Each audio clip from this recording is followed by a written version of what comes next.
C'est un fait qui n'a pas été commenté. À 10 jours de l'ouverture du sommet de l'OTAN, à Bruxelles, le mercredi 11 juillet, le conseiller de la Maison-Blanche chargé du dossier, Rich Hooker, a quitté ses fonctions. Différent de fond ou de forme avec le président des États-Unis, Donald Trump. Quoi qu'il en soit, ce proche des équipes du général R. McMaster, éphémère conseiller à la sécurité nationale remercié en mars, était l'homme qui avait préparé la réunion des 29 chefs de gouvernement de l'Alliance Atlantique. Et elle ne partait pas sous les meilleurs auspices. Totalement dominé par les reproches du président Trump, qui accuse ses alliés européens et canadiens d'être de mauvais payeurs dans la défense, ainsi que des concurrents commerciaux déloyaux, le 26e sommet de l'OTAN a donc débuté dans une ambiance lourde. Dès la veille, des propos très fermes ont été entendus. À l'occasion de la signature d'un accord Union européenne, UE-OTAN en 74 points, le président du Conseil européen, Donald Tusk, s'est adressé directement aux dirigeants américains pour rejeter ces critiques presque quotidiennes et déplaisantes, l'invitant à mieux considérer ses alliés, d'autant, ajoutait-il, qu'il n'en a pas tant que ça.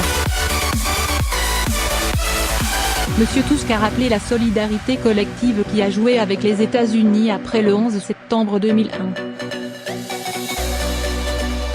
À l'époque, l'OTAN avait, pour la première fois depuis 1949, déclenché l'article 5 de son traité, qui énonce qu'en cas d'attaque contre un allié tous sont concernés. Journée ouverte au canon point quand il a atterri à Bruxelles, mardi, à 21h, le président américain a été accueilli par la chef du protocole du ministère des Affaires étrangères belge. Pas de Premier ministre, pas de membres du gouvernement, et encore moins de représentants de la famille royale. Mercredi matin au petit déjeuner, assis à la gauche de son ambassadrice à l'OTAN, Kay Bailey, qui avait triste mine, et face à un secrétaire général de l'Alliance, Jens Stoltenberg, en tension, Trump a ouvert la journée au canon point premier coup, de nombreux pays ne paient pas ce qu'ils devraient et, franchement, de nombreux pays nous doivent un énorme paquet d'argent depuis des années. Deuxième coup, nous protégeons l'Allemagne, nous protégeons la France, nous protégeons tous ces pays. Le troisième fut pour Angela Merkel, avec le projet Nord Stream 2 et l'achat de gaz russe. L'Allemagne est totalement contrôlée par la Russie, car elle va attirer de 60% à 70% de son énergie du pipeline avec la Russie. La chancelière allemande, visiblement crispée elle aussi, a vivement répondu en arrivant peu après au siège flambant neuf de l'OTAN, « Je suis très heureuse ... que nous puissions prendre des décisions souveraines. » Les poignées de main terminées, Jens Stoltenberg a repris son rôle de modérateur. Tous les sommets sont importants, mais celui-ci l'est tout particulièrement. Face aux défis sécuritaires de la Russie au Moyen-Orient, il a ajouté qu'ils allaient montrer qu'en dépit de ces désaccords nous serons en mesure de prendre les décisions qui s'imposent. Le secrétaire général ne prenait pas trop de risques en anticipant sur la déclaration du sommet, avalisée par les 29 dans les réunions préparatoires avec cette conclusion. Nous avons décidé de nous réunir de nouveau, l'an prochain, pour faire le point sur les progrès accomplis et marquer le 70e anniversaire de notre alliance. Point en ordre dispersé. À l'approche de la réunion du Conseil de l'Atlantique Nord, en début d'après-midi, les alliés ont pourtant semblé se disperser.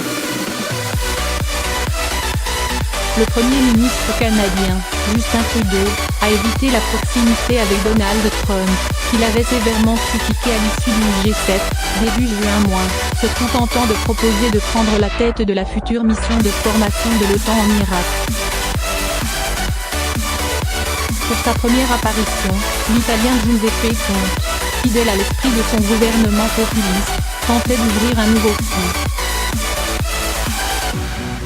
Il a prôné un rôle accru pour l'OTAN dans la lutte contre l'émigration, en agitant le risque de l'arrivée en Europe de terroristes qui se mêleraient aux flux.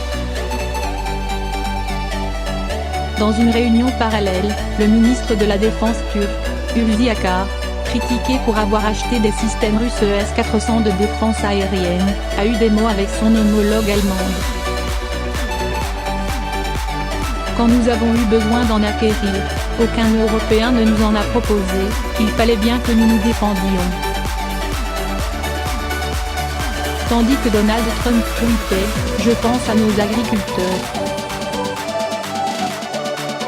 Le soja a chuté de 50% entre 2012 et mon élection. Les barrières commerciales des autres pays sont en train de détruire leur business. Lors de la réunion des chefs d'État et de gouvernement, l'habituelle rigidité otanienne a toutefois repris ses droits. Le fond a été abordé, dans une ambiance constructive, de travail, selon une source de l'Élysée. Emmanuel Macron a appelé les alliés à ne pas fragiliser l'OTAN, argumentant que la paix coûte moins cher que la guerre. Chacun a scrupuleusement lu sa déclaration. Monsieur Trump aussi, rappelant même que ses parents étaient nés en Europe et qu'il restait très attaché au vieux continent. On en reparle ce soir au dîner. Le président américain a cependant placé un autre défi sur la table. L'engagement des États membres à dépenser 2% de leur PIB pour la défense. C'est maintenant et non dans 10 ans, a-t-il dit. Demain, ce devra être 4%. Un seul pays a approuvé et, selon un ministre européen, il s'agirait de l'un des 3 États baltes. Lors de la discussion à huis clos, Angela Merkel a, elle, répondu avec calme aux attaques sur Nord Stream 2. En réalité, 37% des approvisionnements de l'Allemagne en gaz proviennent de Russie, et non 70%, comme l'a affirmé M. Trump. Les 29 ont levé la séance sur une perspective risquée, on en reparle ce soir au dîner. Avant ce dîner prévu avec les Européens, Donald Tusk et le président de la Commission européenne, Jean-Claude Juncker, les réunions bilatérales se sont enchaînées. En sortant de son tête-à-tête avec Madame Merkel, le président américain a évoqué les très bonnes relations, une relation sensationnelle, entre les deux pays. Sous l'œil de son secrétaire à la Défense, Jim Mattis, il était plus souriant avec Emmanuel Macron. Sensationnel.